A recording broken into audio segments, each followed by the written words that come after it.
আসসালামু আলাইকুম। জানিয়ে দেব এই মুহূর্তে হাতে পাওয়া সর্বশেষ ভয়ঙ্কর কিছু আন্তর্জাতিক আপডেট বাংলা সংবাদ। শুরুতেই থাকছে সংবাদ শিরোনাম। শুরুতেই জানিয়ে দেব ভারতীয় প্রতিরক্ষা মন্ত্রীর বক্তব্যের তীব্র নিন্দা পাকিস্তানের। কাশ্মীরের সীমান্তবর্তী গ্রামগুলোর বাংকার নির্মাণের নজর। এরপর রয়েছে গাজায় এবার মানবিক সহায়তার কেন্দ্র বানাচ্ছে ইসরায়েল। নেপথ্যে কি যা দেখা গেল ছবিতে। সর্বশেষ থাকছে পাকিস্তানের পরমাণু অস্ত্রের দায়িত্ব আইএসএ দাবি রাজনাথের। এখন শুনছিলেন সংবাদ শিরোনাম, এবার বিস্তারিত। প্রিয় দর্শক, আপনি যদি এই চ্যানেলে নতুন হয়ে থাকেন, ভিডিওটি দেখতে দেখতে চ্যানেলটি সাবস্ক্রাইব করে আমাদের সাথেই থাকুন।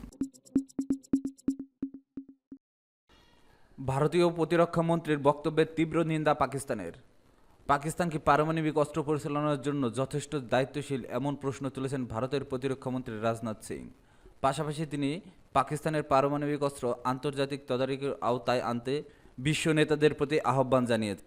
ভারতের প্রতিরক্ষামন্ত্রী দেওয়া এহেন মন্তব্যের তীব্র নিন্দা জানিয়েছে পাকিস্তান। দেশটির পররাষ্ট্র মন্ত্রণালয় বৃহস্পতিবার এক প্রেস ব্রিফিংয়ে বলেছে, রাজনাথ সিংয়ের এমন দায়িত্বজ্ঞানহীন বক্তব্যে ভারতের গভীর অনিরাপত্তাবোধ এবং পাকিস্তানের কার্যকর প্রতিরক্ষা ভারতীয় আগ্রাসনের বিরুদ্ধে প্রচলিত সামরিক ক্ষমতার মাধ্যমে প্রতিরোধ গঠনের সক্ষমতা নিয়ে হতাশার বহিঃপ্রকাশ। পাকিস্তান মনে করে ভারতের বিরুদ্ধে প্রতিরোধ গঠনের জন্য নিজেদের প্রচলিত সামরিক সক্ষমতাই যথেষ্ট, কোনো ধরনের পারমাণবিক ব্ল্যাকমেইলের প্রয়োজন নেই, যেটা ভারত নিজেই বহন করে বেড়ায়।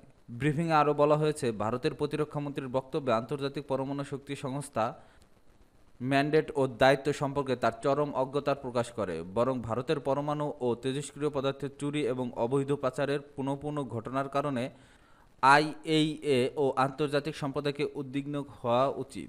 এতে উল্লেখ করা হয়, মাত্র গত বছর ভারতের ভাতা অ্যাটমিক রিসার্চ সেন্টার থেকে চুরি যাওয়া একটি তেজস্ক্রিয় যন্ত্রসহ 5 জনকে দেহরাদুনে আটক করা হয়। পরবর্তীতে একটি চক্রের কাছ থেকে চরম তেজস্ক্রিয় ও বিষাক্ত পদার্থ ক্যালিফোর্নিয়াম উদ্ধার করা হয়, যার বাজার মূল্য প্রায় 10 কোটি মার্কিন ডলার। 2021 সালে ক্যালিফোর্নিয়াম চুরির 3টি ঘটনা নথিভুক্ত করা হয়। এসব ধারাবাহিক ঘটনা ভারতের পারমাণবিক ও তেজস্ক্রিয় পদার্থের নিরাপত্তা ব্যবস্থা নিয়ে গুরুত্বতর প্রশ্ন তোলে এবং দেশটির ভেতরে সংবেদনশীল দ্বৈত ব্যবহারযোগ্য উপকরণের একটি কালোবাজার সক্রিয় রয়েছে বলে ইঙ্গিত দেয়।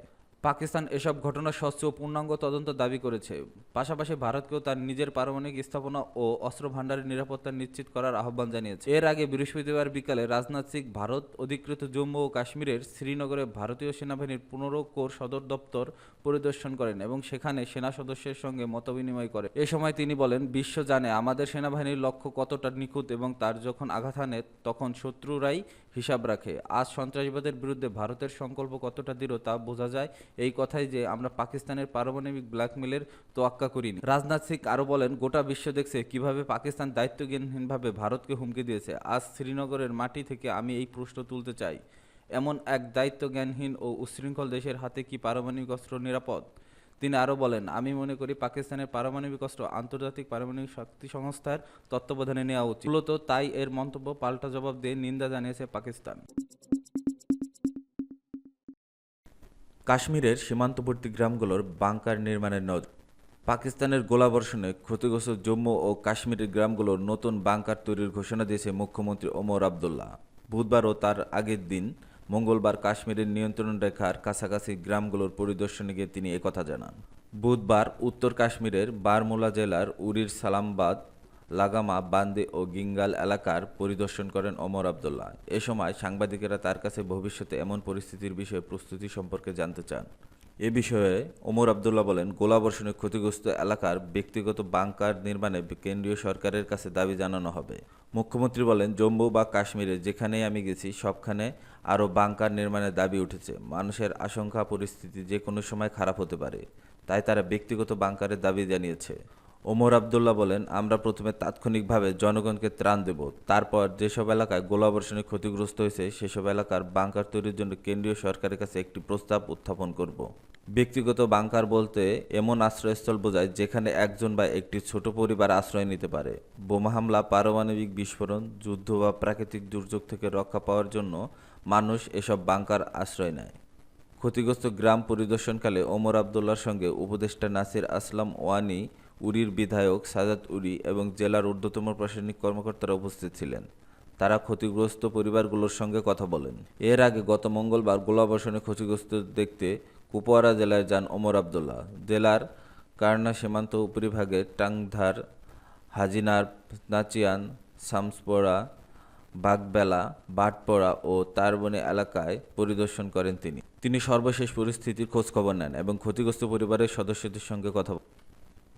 টাংধারের কমিউনিটি বাংকার পরিদর্শনকালে মুখ্যমন্ত্রী সংকটকালে জীবন রক্ষায় এসব বাংকারের ভূমিকার কথা উল্লেখ করে বলেন, উত্তেজনাকর পরিস্থিতিতে এসব বাংকার জীবন রক্ষাকারী আশ্রয়স্থল হিসেবে কাজ করে। আমরা ঝুঁকিপূর্ণ এলাকায় বসবাসকারী মানুষের জন্য অতিরিক্ত বাংকার নির্মাণ করব।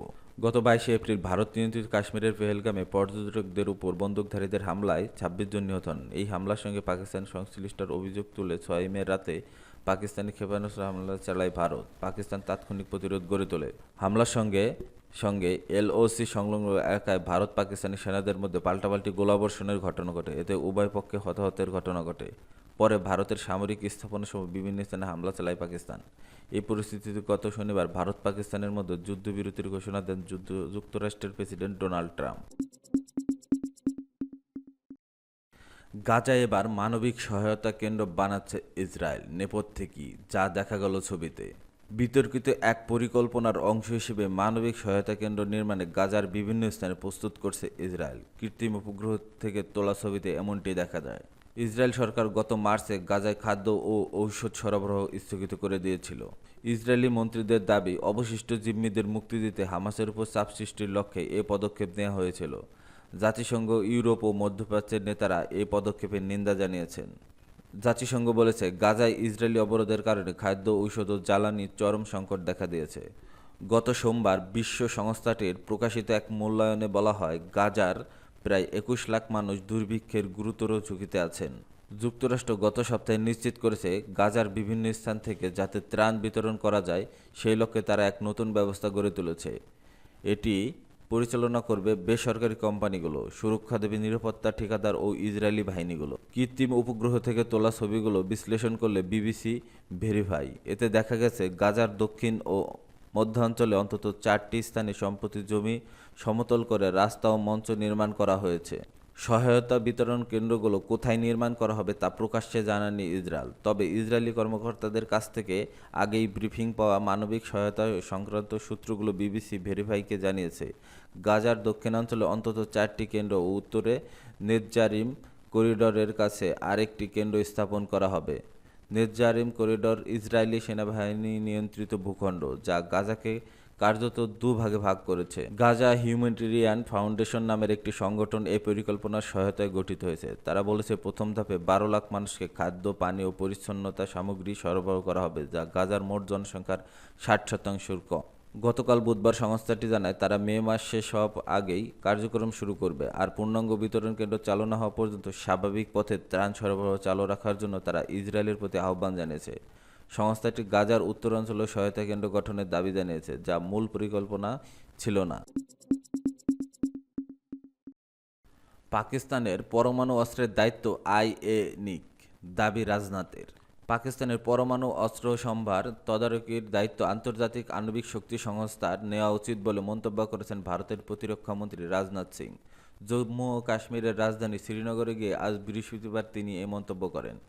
পাকিস্তানের সঙ্গে সংঘাতে অপারেশন সিঁদুর নামে দিয়ে হামলা চালানোর পর রাজনাথ এই প্রথম শ্রীনগরে গেলেন। সেখানে বাদামিবাগ ক্যান্টনমেন্টে সেনাবাহিনীর উপস্থিতি তিনি অভিযোগ তুলে বলেন, পাকিস্তান কতটা দায়িত্বজ্ঞানহীন তার প্রমাণ গোটা বিশ্ব পেয়েছে।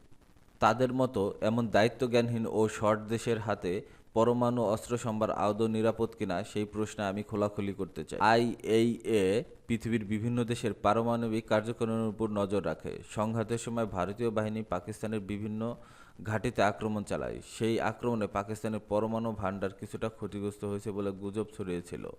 পারমাণবিক বিকিরণের শঙ্কাও কোনো কোনো মহল থেকে করা হচ্ছিল, যদিও আইএইএ তা অসত্য বলে জানিয়েছে। শ্রীনগরে ভারতীয় বাহিনীর সাহসের প্রশংসা করছেন রাজনাথ। তিনি বলেন, আপনারা যে বীরত্ব দেখেছেন তাতে সারা দেশ গর্বিত। সন্ত্রাসবাদের বিরুদ্ধে ভারতের মনোভাব কতটা কঠোর পাকিস্তান তা বুঝতে পেরেছে। তাই তারা পারমাণবিক অস্ত্র দেখিয়ে ব্ল্যাকমেইল করার খেলা খেলছে। ভারত কিন্তু কোনো ব্ল্যাকমেল আমলে নেবে না। কয়েক আগে প্রধানমন্ত্রী নরেন্দ্র মোদী এই একই মন্তব্য করেছিলেন।